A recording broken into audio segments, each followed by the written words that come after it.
intentar bajar estas tasas que son iguales a las de los 60. O sea, hay un avance importante, digamos, desde los 25 años en adelante. El de 20 es un avance, entre 20 y 24 años es un avance moderado, y de 15 y 19 años no hay avance alguno. Exactamente. ¿Y eso a qué se debe? Eso es especulado, preguntado qué puede estar pasando? En realidad no hemos querido especular, sino más bien dar la información, porque el censo no te da mucho espacio para contar qué es lo que está pasando entre un punto y otro en el tiempo, lamentablemente. Pero yo creo que justamente esta es la intención de este estudio, ¿no? Darte esos datos informativos de esos puntos en el tiempo para llamar la atención y decir, aquí hay que hacer algo, ¿no? Y creo específicamente en este segmento de mujeres entre 15 y 19 años hay algo que hacer, ¿no? Hay políticas sobre salud sexual, hay políticas sobre no solo acceso, sino mejorar esta demanda por servicios de salud y etcétera, a la que tienen que acceder este grupo de mujeres, ¿no? Y eso tiene que ver justamente con el gráfico siguiente que vamos a ver. El gráfico que es el 8. Gráfico 10. Ah, perdón. El 10. Vamos a saltarnos el 8, que es el que seguía, y vamos al 10, por favor. Bueno, lo que nos quiere decir el siguiente gráfico, en el que no muestro los censos, sino más bien lo que sucede... ¿Tenemos el gráfico 10? Cuéntenos, ¿no? Ok, cuéntenos el gráfico 10, el cual muestra madres rurales que tuvieron un hijo en el último año en centros de salud según edad. Exactamente. Lo interesante con este gráfico es que podríamos pensar que este poco acceso que tienen las mujeres a los servicios de salud, y por eso se pueden estar manteniendo estas tasas, podemos pensar que se debe a una cuestión de oferta de servicios de salud. Pero lo que vemos es que para el último punto en el tiempo que tenemos, que es la ENAO 2011, las mujeres más jóvenes se atienden más en centros de salud para atender a sus hijos que las mujeres de mayor edad. O sea, hay un tema cultural. No lo sabemos, ¿no? Puede ser un tema cultural, puede ser un tema de acceso a las tecnologías de información, por ejemplo, que les permitan a ellas ir más a atenderse en centros de salud y no en parteras, por ejemplo. Y esto nos muestra de manera bastante interesante un concepto que se tiene dentro de todo el proyecto y todos los estudios que se han hecho, que es el concepto de la competencia práctica.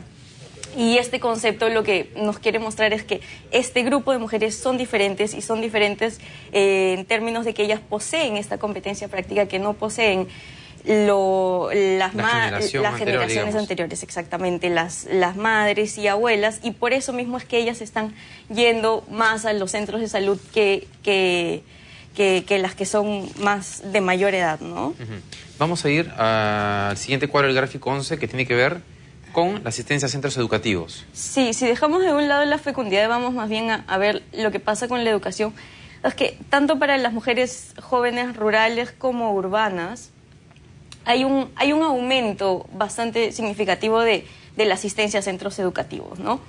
Ahora, en las zonas rurales sigue siendo... Exactamente, sigue siendo bajo, sigue habiendo una brecha, por lo cual lo que pensamos es que las políticas públicas, claro, han influido en el tiempo y han logrado que esta asistencia educativa aumente de manera sostenida en el tiempo, pero de todas maneras ha sido mayor para las zonas urbanas. Y si vemos el último periodo intercensal, el 93-2007, vemos que este incremento es mucho mayor para las mujeres urbanas incluso, ¿no? Entonces tenemos un aumento de la brecha en lugar de un cierre en este caso, ¿no? Pero no significa que a las mujeres jóvenes rurales les vaya mal, sino que a las urbanas les va mejor. Entonces es de nuevo una llamada de atención a las políticas públicas para volver a mirar a este grupo de mujeres jóvenes rurales con esta competencia práctica. Hay una mejora en el ámbito rural, pero hay que ponerle mucho más énfasis a la parte rural, como en casi todos los ámbitos de acción del Estado, ¿no? Exactamente. Algo sobre lo que quiero llamar la atención además en este punto es que, como sabemos, la mayoría de centros educativos para mujeres jóvenes que son en los últimos años de secundaria, digamos, los colegios que tienen esos últimos años de secundaria o los institutos, las universidades, están en centros urbanos. Están en zonas urbanas, entonces hay una migración de las mujeres rurales hacia lo urbano para estudiar.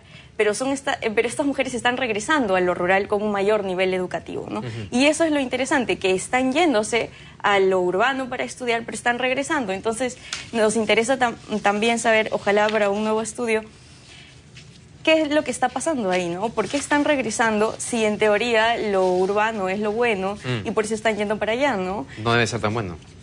Vamos rápidamente con el gráfico 12 y 13, por favor, que nos quedan 3 minutos.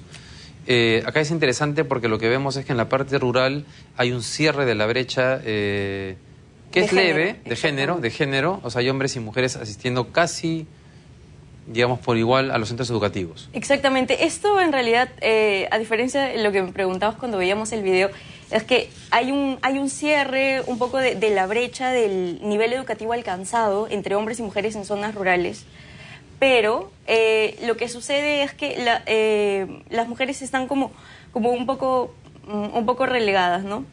Entonces todavía queda un poco esta brecha y esto tiene que ver también con lo que llamamos la economía del cuidado, ¿no? Que las mujeres se siguen dedicando un poco más a las tareas del hogar y por eso no van tanto a la escuela. Y tal vez por eso regresan. Viajan a las urbes y regresan para estar con la familia. Vamos al gráfico 13, por favor, que está relacionado también. Hay uno previo, el número 13. Sí, yo creo que este es uno de los gráficos más importantes en cuanto nos dicen qué es lo que está pasando con este colectivo específico de mujeres jóvenes rurales. La línea verde que vemos es la disminución muestra la disminución de las mujeres jóvenes rurales sin nivel educativo alguno, ¿no? Que ha caído fuertemente. Claro, ha caído de un 68% del 61 a 10% en el 2007.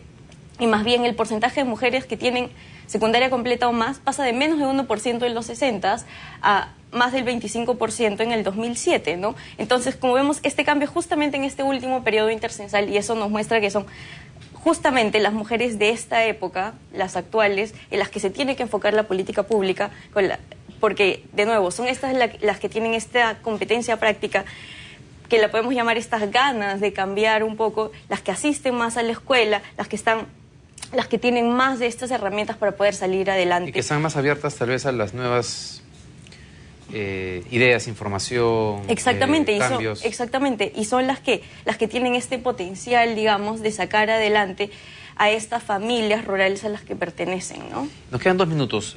Vamos a esperar los otros 2 gráficos para que nos cuentes, porque a partir de ese estudio, de ese estudio cuantitativo, digamos, ¿cuáles son las políticas que ustedes recomiendan en el libro? Bueno, en términos generales, como te decía hace un momento, las políticas de salud para las mujeres rurales más jóvenes, entre 15 y 19 años, son totalmente necesarias, ¿no?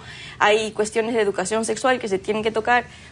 Hay estudios que dicen que no necesariamente debe ser educación sexual, que debe ir por otros lados para intentar bajar estas tasas de embarazo adolescente. En términos de educación, no solo es una cuestión de un mayor acceso, más infraestructura educativa, sino una mayor calidad de la educación. Ya no se trata solo de cerrar las brechas de asistencia, sino cerrar brechas de calidad educativa entre lo urbano y lo rural y entre hombres y mujeres, por ejemplo, ¿no? Bien, Cris, muchas gracias por haber estado acá. Muy interesante la investigación.